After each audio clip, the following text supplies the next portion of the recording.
دنیا بھر سے لاکھوں دیکھنے اور سننے والوں کو شہید ارشد شریف کا سلام۔ ناظرین کرام، آج پاکستان میں نئے دور کا آغاز ہو چکا ہے۔ فرعونیت، غرور اور منافقت کا سورج آج غروب ہو چکا ہے، اور آج chairman joint chief of staff committee Sahir Shamshad Mirza اور نئے army chief general Asim Munir نے جنرل باجوہ کو GHQ سے رخصت کر دیا ہے، اور آج کا دن ان پر بہت بھاری گزرا ہوگا، کیونکہ کرسی چھوڑنے کا دل نہیں کر رہا تھا، جانا پڑا ہے اور جانے والا غدار تھا۔ ناظرین کرام، آج کچھ بڑی خبریں لے کر بریکنگ نیوز ہے جن کا تعلق GHQ سے ہے، وہ آپ تک پہنچاؤں گا کہ شہباز شریف کا آج پہلا ٹیلی فونک رابطہ، اور یہ کال جو ہے وہ وزیراعظم کی جانب سے نئے آرمی چیف کو کی گئی ہے، اور اس کا باقاعدہ طور پر رد عمل بھی اس وقت سامنے آ چکا ہے، جس نے PDM کے خلاف طبلِ جنگ بجا دیا ہے اور عام انتخابات کے ڈنکے بجنا شروع ہو چکے ہیں۔ یہ کوئی ہوائی فائر نہیں مار رہا، بلکہ سکرین کے اوپر آپ کو کچھ خبریں دکھاؤں گا،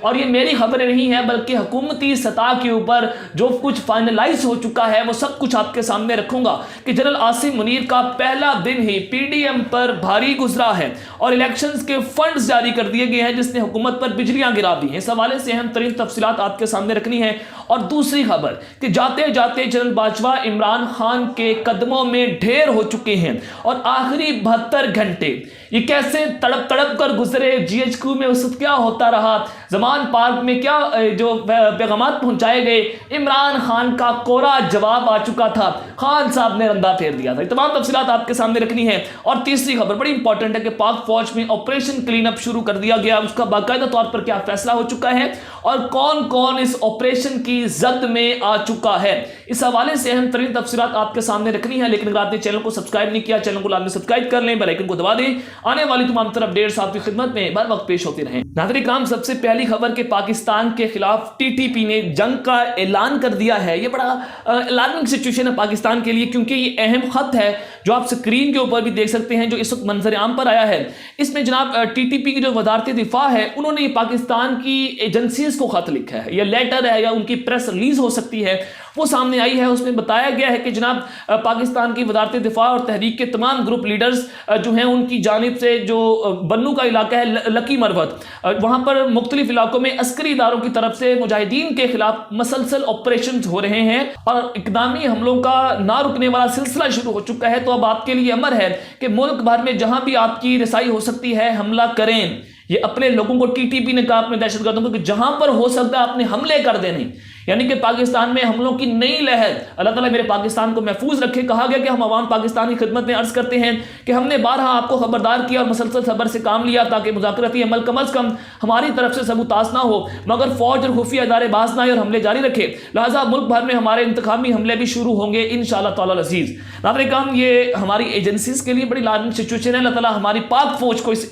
مشن کے اندر کامیاب کرے۔ جو بھی دہشت گرد پاکستان کے امن کو تباہ کرنے کی کوشش کر رہا ہے، انشاءاللہ تعالیٰ پاکستان کی فوج ان کا منہ توڑ جواب دے گی۔ پاکستان کی فوج میں بڑی صلاحیت ہے، اور ہمارے جو جوان ہیں، ہمارے سپاہی ہیں، وہ جناب ان کی اینٹ سے اینٹ بجا کے رکھ دیں گے۔ آج GHQ میں جناب آپ نے دیکھا کہ چینج آف کمانڈ ہوا، اور وہاں پر جنرل باجوہ صاحب نے بھی تقریب سے خطاب کیا، یہ آخری تقریر تھی بطور آرمی چیف، تو انہوں نے اپنی کامیابیاں وہاں پر گنوانا بھی شروع کر دی۔ تو میرے ذرائع کچھ ہیں، وہ بتا رہے تھے کہ جناب وہاں پر جب لوگ بیٹھے ہوئے تھے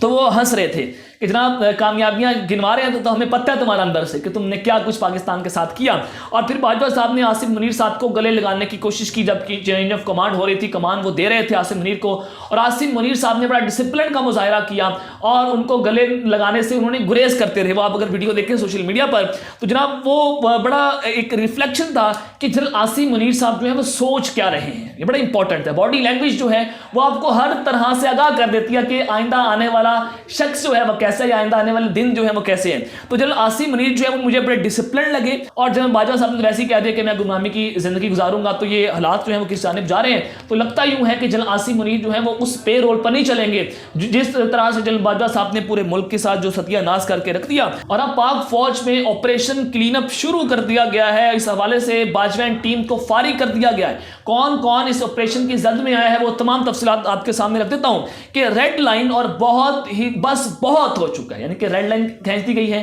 اور بس بہت ہو چکے ہیں. اور وہ باڈی لینگویج کو بھی آپ نے اس سے کوریلیٹ کرنا ہے, آپ کو بہت ساری خبریں جو ہیں وہ سمجھ میں آ جائیں گی کہ جنرل عاصم منیر جو ہے وہ کٹر نظریاتی ہیں, وہ پاک فوج کے خلاف کوئی بات جو ہے وہ سننا پسند نہیں کرتے. اور اگر انہوں نے وہی کچھ کیا جو جنرل باجوہ صاحب نے پاکستانی قوم کے ساتھ کیا, آپ نے دیکھا کہ ارشد شریف کو راستے سے ہٹایا گیا, عمران خان پر قاتلانہ حملہ ہوا, ڈرٹی ہری پر الزام لگا, اور پھر آپ نے دیکھا صحافیوں کے ساتھ جو ظلم ہوا, رجیم چینج آپریشن, پاکستان کو جیسے آگ میں دھکیلا گیا, پوری پاکستانی قوم میں ہجانی کیفیت اور اکنامیکل کرائسس پیدا کیا, جس کا ذمہ دار جو ہے وہ حاجی صاحب ہیں, اور حاجی صاحب نے اس پورے ملک کو دیوالیہ کر کے رکھ دیا جو رجیم چینج آپریشن کی کانسیکوینسز ہیں. تو اب جناب ایمان بہت بڑے چیلنجز جو ہیں وہ نئے آرمی چیف کے لیے کھڑے ہو چکے ہیں, اور D G I S P R, D G I S I نے بھی مریم اورنگزیب کے چہرے میں ایک پریس کانفرنس کر ڈالی تھی عمران خان کے خلاف جنرل باجوہ کے کہنے کے اوپر مبینہ طور پر, اور اس پریس کانفرنس میں آپ نے دیکھا کہ کیسے عمران خان کے اوپر تاک کر حملے کیے گئے, اس کے بیانیے کو ٹھیس پہنچانے کی کوشش کی گئی, لیکن عمران خان جو ہے وہ قوم میں سرخرو ہوتا گیا. اور بی بی سی نے جو آج آرٹیکل لکھا ہے جس میں انہوں نے پاکستان تحریک انصاف نون لیگ کے جو M N A M P As ہے, سابق M N A M P As, اور پھر جو سابق فوجی افسران ہیں ان کے جناب انہوں نے کچھ ویوز لیے, ان کے انٹرویوز کیے, اور اس میں انہوں نے بتایا کہ جناب جو افتخار درانی صاحب پاکستان تحریک انصاف کے, انہوں نے کہا کہ جنرل باجوہ سے عمران خان صاحب ڈکٹیشن نہیں لے رہے تھے. تو یہ سب سے بڑی وجہ بنی کہ عمران خان جو ہے ان کا تختہ الٹا گیا کیونکہ وہ ڈکٹیشن نہیں لیتے تھے. اور پھر نون لیگ والوں نے بھی کہا کہ جناب جنرل باجوہ صاحب جو ہے وہ منافق تھے, وہ کرتے کچھ اور تھے, دکھاتے کچھ اور تھے. جیسے نواز شریف صاحب نے ان کو آرمی چیف بنایا, ان کو نااہل کر دیا گیا, عمران خان صاحب نے ان کو ایکسٹینشن دی, وہ اس وقت بھی سبز باغ دکھائے گئے, اور پھر عمران خان کا تختہ الٹا گیا. آپ نے دیکھا کہ پاکستان میں ہجانی کیفیت پچھلے 6 سالوں میں بنتی ہوئی نظر بھی آئی, اور اس سب کے بعد اب نئے آرمی چیف جو ہیں وہ اپنی نئی ٹیم لے کر میدان میں اترتے ہیں. D G I S P R, D G I S سمیت کچھ اہم تبادلے بھی ہو سکتے ہیں, اور یہ تبادلے ہوتے رہے ہیں معمول کے مطابق, پچھلے آرمی چیف بھی کرتے رہے ہیں. تو رجیم چینج آپریشن کو کے گند کو اب صاف کرنے کا وقت آ چکا ہے. تو اب یہ گند صاف ہو کر رہے گا جنہوں نے رجیم چینج آپریشن میں حصہ ڈالا تھا, اور اب جو پریس کانفرنسز کرتے تھے ان کے بھی اہم تبادلے جو ہیں وہ سامنے آ سکتے ہیں. اب آ جائیں کہ عام انتخابات کے ڈنکے بجنا شروع ہو چکے ہیں. جو شہباز شریف نے آج ٹیلیفونک رابطہ کیا, عاصم منیر سے خود کال کی, اس کا باقاعدہ طور پر جواب جو ہے وہ دیا گیا ہے, وہ میں آپ کے سامنے رکھنا ہے کہ حکومت پر آج بجلیاں گر چکی ہیں. ناظرین کرام, عمران خان صاحب نے پنڈی کے جلسے میں اعلان کیا کہ وہ ملک بھر کی اسمبلیاں تحلیل کرنے جا رہے ہیں, جہاں پر ان کی صوبائی حکومتیں ہیں. پنجاب کے اندر اسمبلیاں تحلیل کر دیں گے, کے پی کے میں اسمبلیاں تحلیل کر دیں گے. تو یہاں پر جو امپورٹڈ حکومت ہے ان کے لیے بڑی مشکلات کھڑی ہو چکی ہیں. ان کے ہاتھ پاؤں باندھ کر عمران خان ان کو چپیڑے مار رہا ہے اور ان کو دڑا کر مار رہا ہے. تو اس سارے معاملے میں آپ نے دیکھنا ہے کہ عمران خان صاحب نے جو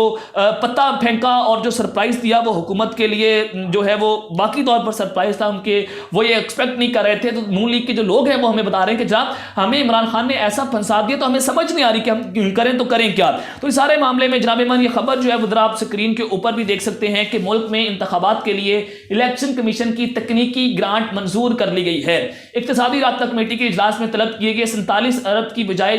جزوی رقم منظور کی گئی ہے. اور یہ جناب رپورٹ جو ہے وفاقی وزیر خزانہ کی صدارت میں اقتصادی رابطہ کمیٹی ہے, انہوں نے یہ رپورٹ جو ہے مرتب کی, اس کی منظوری دے دی ہے. اور بتایا گیا ہے کہ الیکشن کمیشن آف پاکستان کی طرف سے عام انتخابات کے لیے 47 ارب مانگے گئے, تو ہم 47 ارب کی گرانٹ منظور نہیں ہوئی, بلکہ اس الیکشن کمیشن کے لیے 15 ارب روپے تکنیکی گرانٹ منظور کر دی گئی ہے. اور الیکشن کمیشن کو پہلی قسط 5 ارب روپے ادا کی جائے گی. اس کے علاوہ میڈیا مہم چلانے کے لیے اجلاس میں وزارت اطلاعات و نشریات کی اسمبلی پر بجٹ کی بھی منظوری دی گئی, جبکہ اقتصادی رابطہ کمیٹی کے اجلاس میں الیکٹرک کے ذریعے ٹیرف سے متعلق سمری پر بھی غور کیا گیا ہے. بتاتے چلے کہ ملک میں انتخابات کے حوالے سے بھی الیکشن کمیشن کا جو ہے وہ ایک اہم اجلاس ہوا تھا. اس اجلاس میں بھی نئے الیکشن کی تیاریوں کے حوالے سے جو ہے وہ میٹنگز ہوئی تھیں, اور یہ سکندر سلطان راجہ صاحب نے کی تھی. تو ناظرین کرام, آپ نے یہ دیکھنا ہے کہ یہ عام طور پر تبھی ہوتا ہے جب ملک میں نئے انتخابات ہونے ہوں. تو میں نے آپ کو بتایا تھا کہ پنڈی پلان کے مطابق جب نئے آرمی چیف کی تعیناتی ہو جائے گی تو جناب یہ حکومت کو گھر بھیجا جائے گا اور اسمبلیاں توڑی جائیں گی, اور عمران خان نے وہی کارڈ کھیلا ہے, اور اب ملک جو ہے عام انتخابات کی طرف بڑھ رہا ہے, اور الیکشن کمیشن جو ہے وہ بھی جناب ایکٹیو ہو چکا ہے. اگلی خبر ہے, اگر آپ سکرین کے اوپر دیکھ سکتے ہیں کہ وزیر اعظم شہباز شریف نے وفاقی کابینہ کا اجلاس کل طلب کر لیا ہے. اجلاس میں ملک کی سیاسی اور معاشی صورتحال پر غور کیا جائے گا, اور اس دوران پی ٹی آئی کے اسمبلیوں سے استعفے کا معاملہ بھی زیر غور آئے گا. اب جناب ایمان یہ بڑا امپورٹنٹ ہے کہ اب شہباز شریف صاحب کل بھی یہ فیصلہ کر سکتے ہیں کہ آیا وہ حکومت میں رہیں گے یا نہیں رہیں گے. عمران خان صاحب کا جو پریشر ہے وہ بلٹ اپ ہوتا چلا جا رہا ہے. حکومت کے صاحب جو ہیں وہ جواب دے چکے ہیں. اور اب یہاں پر ناظرین کرام یہ واضح طور پر نظر آ رہا ہے. اگلی خبر آپ یہ بھی دیکھ سکتے ہیں کہ وزیراعظم شہباز شریف کا army chief general Asif Munir کو ٹیلی فون. پاک آرمی کو اب جیسا پچھڑ رہنا قابلیت کا حامل سربراہ ملنا اللہ کا خاص فضل ہے. وطن عزیز کے دفاع سلامتی تحفظ کے لیے ہمارا بھرپور تعاون آپ کو میسر رہے گا. وزیراعظم شہباز شریف کی آرمی چیف کو عہدہ سنبھالنے پر مبارکباد. ناظرین کرام یہ ٹیلی فونک رابطہ تو ہوا ہے لیکن آپ نے غور کرنا ہے کہ جیسی کمان جو ہے وہ تبدیل ہوئی ہے. ظاہر ہے پی ڈی ایم کو اکٹھا کرنے والے جنرل باجوہ صاحب تھے تو اب یہ جو بھانوتی کا کنبہ ہے یہ الگ الگ ہونا شروع ہو چکا ہے اور جیسی یہ ٹوٹے گا حکومت بھی گھر جائے گی. اور عمران خان صاحب نے بھی بڑا اہم کارڈ کھیل دیا ہے. تو اب آج ہے کہ جنرل باجوہ جو ہیں وہ جاتے جاتے عمران خان کے قدموں میں ڈھیر ہو چکے ہیں اور آخری 72 گھنٹوں میں کیا کچھ ہوتا رہا ہے وہ ذرا آپ کے سامنے تفصیلات رکھتا ہوں. لیکن آپ نے جیسی آج کمان کی تبدیلی ہوئی عوام نے جو اپنے غم و غصے کا اظہار کیا وہ جناب ناقابل بیان ہے. اور جیسے جو لیگیسی چھوڑ کر گئے ہیں جنرل باجوہ صاحب وہ ہمارے ادارے کو اس کی ساکھ کو نقصان پہنچا ہے. آج عوام کھل کر بول رہی ہے کیونکہ عوام یہ سمجھتی ہے کہ انہیں دکھ ہے عوام کو باقاعدہ طور پر ان کو نقصان پہنچایا گیا ہے, ان کے لوگوں کو تباہ و برباد کیا گیا ہے, پاکستان کی اکانومی کو تباہ کیا گیا ہے اور ان کے ہر دل عزیز مقبول لیڈر کا تختہ الٹا گیا ہے. تو اس سب کے بعد آپ نے دیکھا کہ D G I S I نے پریس کانفرنس میں کہا تھا کہ عمران خان دن کی روشنی میں باجوہ صاحب کو کہتے ہیں کہ غدار ہیں, یہ میر جعفر ہیں, یہ میر صادق ہیں اور رات کی روشنی میں ان سے ملاقاتیں کرتے ہیں. یہ D G I S I نے صاف و شفاف الفاظ میں کہا تھا اور یہ پریس کانفرنس کس کے کہنے کے اوپر ہوئی تھی, ماتھے پر پسینہ تھا. تو یہ آؤٹ آف دا وے جا کر D G I S I نے یہ پریس کانفرنس کی تھی. خیر اب تو ہو گیا تھا لیکن ناظرین کرام آپ نے یہ دیکھنا ہے کہ یہ اس وقت تو کہہ رہے تھے کہ عمران خان راتوں کے اندھیرے میں مل رہا تھا. عمران خان جو ہے وہ سامنے یہ کرتا تھا اور پیچھے ہمارے بوٹ پالش کرتا تھا. یہ کہنے کا مقصد ہے تو جناب من آپ کو اصل خبر دیتا ہوں کہ جو آخری 72 گھنٹے جب جانے والے تھے باجوہ صاحب, آخری 72 گھنٹوں میں وہ اس کی کہانی سننے کہ جنرل باجوہ نے عمران خان سے ملاقات کی بہت ہی زیادہ کوشش کی, بڑی کوشش کی خان صاحب سے ملاقات ہو جائے, الوداعی ملاقات ہو جائے, لیکن عمران خان نے ملنے سے انکار کر دیا. آپ کو پتہ ہے خان صاحب کا پھر وہ کہاں ملتے ہیں کہ جس طرح سے ان کے خلاف پریس کانفرنس تقاریر کی گئی, بہت کچھ ہوا اور پھر عمران خان صاحب نے تو پھر یہ بھی انہوں نے بھی مسئلہ بنا لیا تھا. تو اب جو معاملات ہیں جو کہ دیکھتے ہیں کہ یہ اونٹ کس طرح بیٹھے کب تک لیتے ہیں. اپنا خیال رکھیے, لازمی خیال رکھنے اللہ نے کہ پاکستان زندہ باد.